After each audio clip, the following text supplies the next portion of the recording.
Assalamualaikum warahmatullahi wabarakatuh. Kembali lagi di channel Lambe Horor. Di kesempatan kali ini, saya akan membacakan sebuah cerita yang ditulis oleh Restu Wiratmaja. Cerita ini menceritakan kisah seorang mahasiswa yang mendapatkan teror di salah satu apartemen daerah Sleman, Yogyakarta. Daripada kalian penasaran, tak usah lama-lama lagi. Mari kita simak ceritanya. Kenalkan, nama gue Zain. Gue merupakan mahasiswa salah satu kampus di Yogyakarta. Karena banyak banget tugas, gue cari tempat buat nenangin diri. Dan gue dapat info kalau di Sleman ada salah satu apartemen terkenal, tapi budgetnya murah. Untungnya, di apartemen itu ada teman gue. Sebut aja namanya Ray. Dia udah lumayan lama sih di sana, kira-kira setengah tahun lebih. Gue langsung hubungin Ray. Ray, gue OTW ke sana ya. Lo tunggu, jangan kemana-mana. Oke, siap. Gue berangkat dari kosan Nasaran, hanya bawa beberapa baju doang. Karena mungkin gak akan lama sih. Setelah 1 jam lamanya, gue datang tuh di apartemen yang dimaksud. Sebenarnya gue nyewa apartemen ini seharian doang. Gak kayak Ray yang udah setengah tahun. Gue cuman mau lepasin penat doang. Akhirnya gue melakukan kesepakatan dengan si pemilik apartemen itu. Sebut saja Mbak Fatma. Mbak Fatma ini sengaja menyewakan dengan harga yang murah, karena apartemen ini masih sepi pengunjung. Mas, kalau malam jangan buka jendela kamar C ya, ucap Mbak Fatma. Loh, kenapa Mbak? Tanyaku. Gak apa-apa mas, jangan dibuka ya. Setelah pembayaran dan persyaratan sudah gue penuhi, gue diantar sama si Mbak Fatma menuju kamar C. Sebenarnya jarak antara kamar gue dan kamar si Ray gak jauh, cuman beberapa kamar aja. Karena kamar gue berada di pojok, sedangkan Ray di tengah. Gue dikasih kunci dan lain-lainnya. Gue bilang sama Mbak Fatma, gue mau coba-coba selama seminggu dulu. Kalau ia betah, gue bisa perpanjang. Mbak Fatma menyetujui, kayaknya dia pasrah gitu. Mau ditempatin atau enggak, gak ada respon sama sekali. Akhirnya malam pertama gue nempatin tuh kamar. Gue inget nasihat Mbak Fatma untuk tidak membuka jendela di malam hari. Gue ngikutin protokol keamanan aja. Kali aja ada maksud tertentu gitu. Tapi makin malam hawanya makin dingin. Apa karena AC-nya kebesaran? AC gak terlalu dingin kok. Tapi malam pertama gue benar-benar kedinginan. Gue coba hubungin Ray, tapi dia gak aktif. Akhirnya gue beraniin diri buat keluar kamar, sekedar jalan-jalan malam aja. Gue lewatin kamar per kamar. Sebenarnya tujuan gue cuma satu. Gue pengen banget pindah ke kamar Ray. Tapi apa daya, gue kagak enakan sama dia. Rasanya baru kali ini kayak orang linglung. Gue hampir kehabisan kata-kata buat ngakuin ini. Selama beberapa menit gue cuma jalan-jalan gak jelas. Yang gue temuin kesunyian, sepi, suara gak jelas, dan satu lagi, suara air di kolam renang. Gue kaget tuh, soalnya suaranya kedengaran banget, kayak deket dari kamar gue. Loh, kok suaranya dari jendela kamar ya? Tangan gue pengen banget ngebuka gorden jendela, tapi apa daya, gue gak berani ngelangkahin omongan Mbak Fatma. Akhirnya gue gak jadi buka dan memilih untuk tidur walaupun suara air itu mengganggu. Pagi harinya, gue langsung cek tuh pemandangan di balik jendela kamar gue. Kali aja benar-benar kolam, jadi gue bisa kebayar gitu rasa penasarannya. Ketika gue buka tuh gorden, yang buat gue kaget, itu kolam ternyata udah gak kepake. Jadi kayak tempat pembuangan saluran air aja.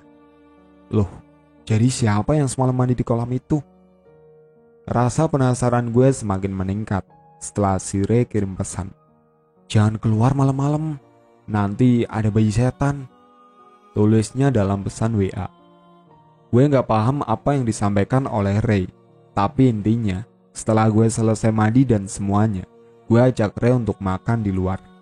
Ray pun setuju dengan hal itu. Gue makan di rumah makan dekat apartemen. Disitulah kita mulai ngebahas sisi kelam dari apartemen. Jangan jalan-jalan kalau sudah malam, gak baik, ucap Ray. Lah, piye toh? Aku kan penghuni baru. Seharusnya kamu beritahu dulu, ucap gue. Ray menyeruput teh hangatnya sesaat. Matanya mulai melirik kanan kiri, seperti ada sesuatu yang mengawasi. Kamu tahu yang namanya bayi setan? Tanya Ray. Bayi setan? Anak setan? Tanya gue dengan polos. Bukan, bayi setan itu sudah lama menghantui apartemen, terkhusus kamarmu itu, ucap Ray sambil mengarahkan wajahnya ke arah gue. Gue langsung kaget dengerin penjelasannya dari sisi Ray ini. Dia seakan-akan memojokkan gue dalam ketakutan. Aku udah paham, ucap gue. Untuk saat ini, kamu jangan keluar malam-malam. Dia kadang bisa mengganggu. Aku aja masih merinding kalau mengingat kejadian kala itu. Jelas Ray. Rupanya Ray udah pernah diganggu oleh si bayi setan itu. Alasan dia gak pindah karena Mbak Fatma meringankan pembiayaan yang delay. Jadi hitung-hitung ngejaga apartemen. Ray juga seharusnya bisa tutup mulut akan hal ini. Kenapa gak cerita dari dulu? Tanya gue. Kalau aku ceritain, emang kamu mau masuk ke sini? Enggak kan? Ya sudah, aku sudah jelasin. Kamu mau lanjut atau enggak? Setidaknya kamu ndak boleh keluar malam. Jelas Ray. Ray langsung menyudahi makannya. Dia nggak bayar dan langsung menuju apartemen. Woi, siapa yang mau bayarin? Teriak gue. Kamu cok, ucapnya dengan santai. Alhasil gue yang bayarin makanan Ray. Emang salah juga gue ajak dia ke sini. Tapi gue juga dapat suntikan informasi mengenai kamar C di apartemen tersebut. Gue langsung balik ke kamar dan mencoba untuk melakukan video profil. Kayak perkenalan parodi mengenai kampus gue. Agaknya ini lumayan berbeda sih, karena situasi yang gak memungkinkan. Jadi gue lakuin itu sendiri. Nah, gue cek posisi dan kefokusan kamera. Semuanya fix, gak ada kendala. Tapi ketika hasilnya udah kelar, yang gue dapat malah video yang blur dan suara yang agak berisik. Padahal gue di kamar sendirian. Akhirnya gue tunjukin tuh ke Ray. Kata Ray gini, lebih baik kamu keluar dari apartemen ini. Tampaknya si penghuni gak welcome. Aku juga bakal keluar sebentar lagi, tapi kabur, ucap Ray. Ray seperti paham akan keadaan di apartemen itu. Dia seperti menjadi pengingat bagi para penghuninya, tapi tidak bisa untuk dirinya sendiri, karena dia dililit pembayaran apartemen yang menunggak. Oke lah, video gue gagal total. Mungkin gue harus cari tempat yang agak bagusan dikit, tapi kayaknya gak sekarang. Gue mesti nyiapin materi dulu. Malam harinya gue merasa kayak di penjara, gak boleh kemana-mana, dan nunggu sampai pagi hari. Ketika gue mau tidur, tiba-tiba gue dengar suara bayi nangis. Bulu kuduk gue langsung merinding seketika. Gue coba menghubungin si Ray, tapi dia gak diangkat. Gue bingung banget, apa yang harus gue lakuin. Suara itu arahnya dari jendela. Suaranya makin jelas dan keras. Gue penasaran dan ingin membuka jendela itu. Ketika gue buka, si bayi nengok ke atas, tepat ke kamar gue. Dia nyebutin nama, Papa, Papa, Papa. Gue kaget melihat bayi itu merangkak dan mencoba menaiki apartemen. Gue langsung tutup jendela itu dan menutup diri di dalam selimut. Suara itu masih ada, masih jelas, bahkan sangat-sangat jelas. Papa, Papa. Suaranya seperti memohon panggilan kepada ayahnya. Masalahnya gue bukan ayahnya si bayi kampret itu. Gue coba nenangin diri. Gue baca-baca ayat kursi dalam hati. Karena tengah malam gak mungkin kan gue teriak kayak orang gila gitu. Tapi ketika gue buka selimut dan menatap jendela itu, gue dengar ketukan jendela. Gue tahu si bayi itu lagi mencoba memasuki kamar gue. Gue langsung kabur dan keluar kamar. Gue langsung menuju kamar Ray. Ray, buka pintunya. Please Ray, tolong gue, teriak gue. Ray langsung buka pintu. Ada apa? Gue langsung masuk dan menuju ke kasur sambil menutupi diri dalam selimut. Ray menengok kanan kiri tempatnya. Dia merasakan hawa yang tidak enak. Dia langsung menutup pintunya dan mencoba nenangin gue. Zain, ada apa? Bayi itu, ucap gue dengan posisi masih ketakutan. Kamu ngebuka jendelanya? Tanya Ray. Kenapa emangnya? Gue langsung ngebuka diri dari selimut. Waduh, dibilangin jangan dibuka, kenapa bandel banget? Ucap Ray. Habis gue penasaran Ray, ucap gue. Ini bukan masalah penasarannya. Si bayi itu bakal ngikutin kamu kemanapun kamu berada. Kecuali kalau kamu menghilangkan bau kamu atau pergi dari kamar itu, ucap Ray. Jadi si bayi itu udah ngecap gue sebagai ayahnya sendiri? Tanya gue. Nah itu dia. Kamu tahu kenapa Mbak Fatma melarang kamu membukanya? Karena banyak pengunjung yang diganggu oleh si bayi itu. Gara-gara penasaran membuka jendela itu.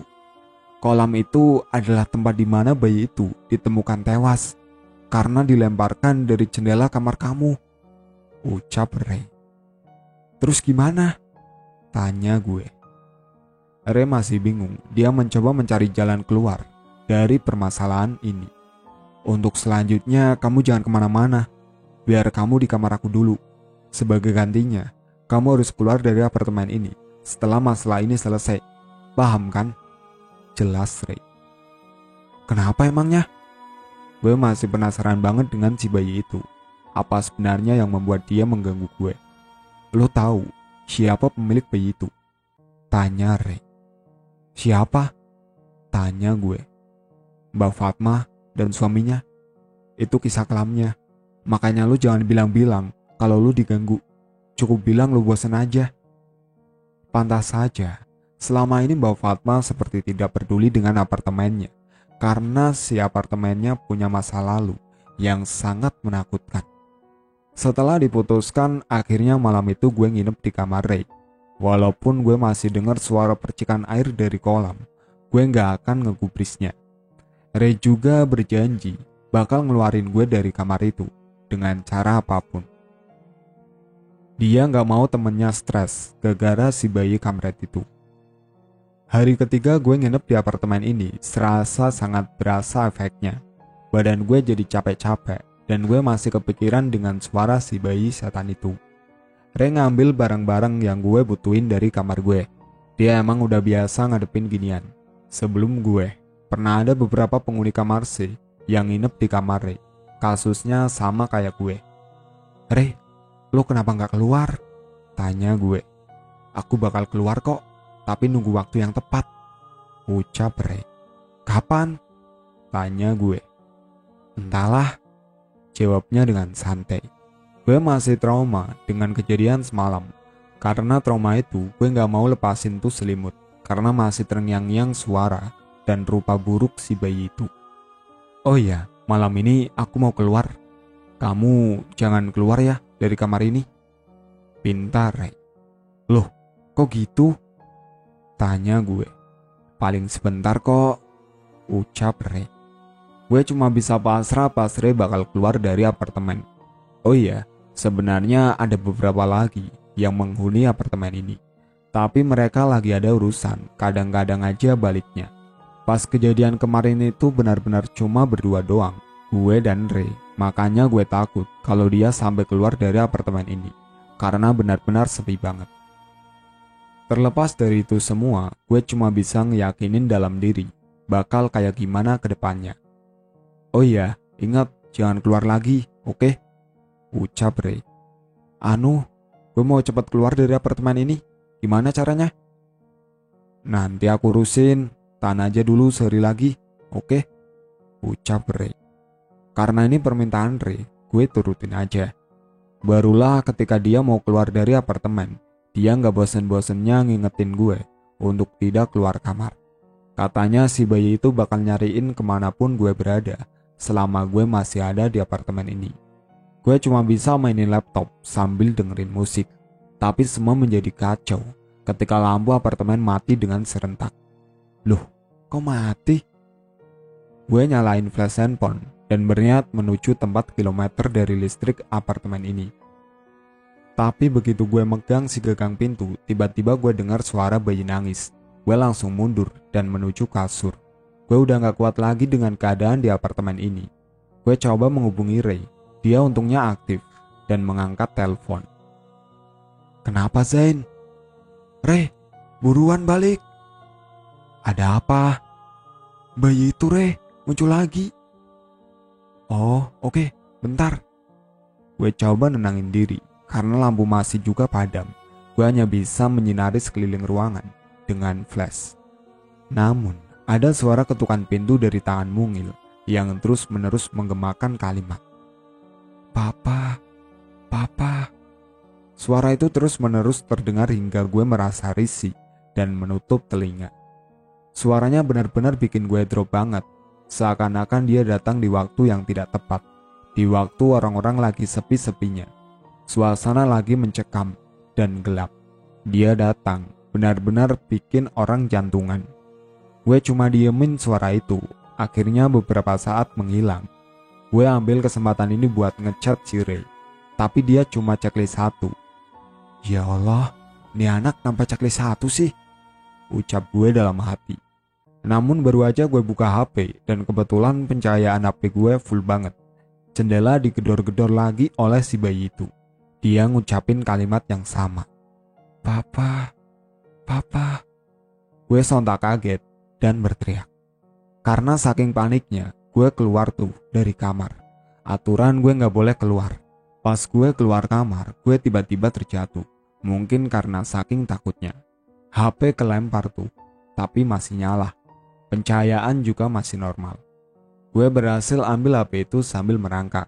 Tapi pas gue mau berdiri, tiba-tiba si tangan itu bayi udah ada di kaki gue. Gue sorotin muka si bayi itu, mukanya benar-benar hancur. Ari-arinya masih ada dan setengah hancur perutnya. Gue langsung gerak-gerakin kaki gue dan mencoba untuk mundur ke belakang. Bayi itu ngejar gue sambil merangkak, sambil bilang, "Papa, Papa." Gue gak peduli lagi dengan dari itu, yang penting gue selamat dan bisa tenang. Gue lari ke lobi dan mencoba untuk keluar dari apartemen itu. Posisi udah kayak orang gila, cuman make kolor dan kaos oblong. Gue cari tempat yang bercahaya, mungkin itu bisa bantu gue buat nenangin diri. Gue udah kayak kehilangan pikiran, udah gak bisa ngapa-ngapain, pokoknya lemes banget. Tubuh udah kayak gak ada respon sama sekali, pandangan gue juga jadi semu. Pikiran gue kacau, yang gue ingat cuma kalimat, "Papa, Papa." Bayi itu benar-benar bikin jantung gue ekspres kerjanya. Untungnya gue kagak mati aja tadi. Setelah selang setengah jam gue di luaran, si Ray nelpon gue. Gue angkat tapi dengan jawaban yang lesu. Dia nanyain keberadaan gue. "Gue ada di dekat warung yang pernah kita nongkrong. Lu kesini aja." Ray kaget. Kok bisa gue keluar? Padahal kan gue disuruh di dalam kamar doang. "Pulang ayo," ucapnya dalam telepon. "Kagak, gue kagak mau balik," ucap gue. "Ya udah, tunggu bentar di sana." Ray berencana jemput gue. Dia udah khawatir banget dengan keadaan gue waktu itu. Akhirnya Ray jemput gue sambil bawain jaket dan makanan. Dia tahu gue kalau sekalinya lagi gak mood bakalan gak peduliin diri sendiri. Dia ngertiin banget. "Bayi itu, udahlah, gue malas ceritanya," jawab gue. "Lu napa, Zain?" tanya Ray. "Lu mau tahu?" tanya gue. Ray hanya terdiam. Dia tidak berani mengucapkan sepatah kata pun. "Gue barusan aja dipegang kakinya sama si bayi laknat itu. Dia ngejar-ngejar gue, gedorin pintu, jendela." Ray masih menyimak penjelasan gue. "Dia gak ada habis-habisnya ngejar-ngejar gue, Ray. Dia barusan aja tadi mau ngebunuh gue dengan keadaan stres. Untung gue gak ada riwayat jantungan. Kalau ada, gue bisa mati tuh gara-gara bayi setan itu," jelas gue. "Besok kamu keluar ya," ucap Ray. "Loh, lu nya gimana?" tanya gue. "Gue tadi habis ke rumah Mbak Fatma. Gue jelasin ke dia kalau lu mau keluar karena ada urusan kampus. Gue cuma bisa bantu kayak gitu, Zain. Gue kira lu penghuni terakhir di kamar C apartemen itu," ucap Ray. Bayi itu apakah dia dikuburkan secara layak? Terus kenapa Mbak Fatma nggak cerita di awal? Tanya gue. Itu tidak tahu Zen, kemungkinan sebagian aib juga sih. Jadi ditutup gitu aja. Besok lu keluar, gue bantuin kok. Karena posisinya udah pagi hari, gue balik lagi ke apartemen karena ajakan Ray. Anehnya, si lampu udah menyala dan penghuninya pada berdatangan kembali. Gue istirahat di kamar Ray. Ray tahu posisi selimut yang udah ada di lantai, laptop yang masih menyala, pintu kamarnya yang terbuka. Itu semua ulah gue. Tapi Ray memakluminya. Kamu tidur, saya jagain kamu. Lagian ini hari terakhir kamu di apartemen ini. Tidur yang nyenyak. Gue tidur dengan posisi tubuh yang udah overtired, benar-benar capek. Gue gak mau ada pikiran seram lagi mengenai si bayi setan itu. Gue mau cepat balik ke kosan lagi. Pagi harinya, Ray udah siapin semua barang-barang gue. Mbak Fatma juga sudah stay di lobi untuk menyambut kepergian gue. Kata Ray, dia bakalan nyusul, tapi waktunya belum diketahui. Setelah pamit, gue balik ke kosan. Dan 1 minggu setelah kejadian itu, gue hubungin Ray. Dia juga udah pindah dari apartemen itu. Katanya apartemen itu sepi pengunjung karena keangkerannya di kamar C. Mungkin ini adalah pengalaman terburuk dan berharga gue. Sisanya terserah yang di atas.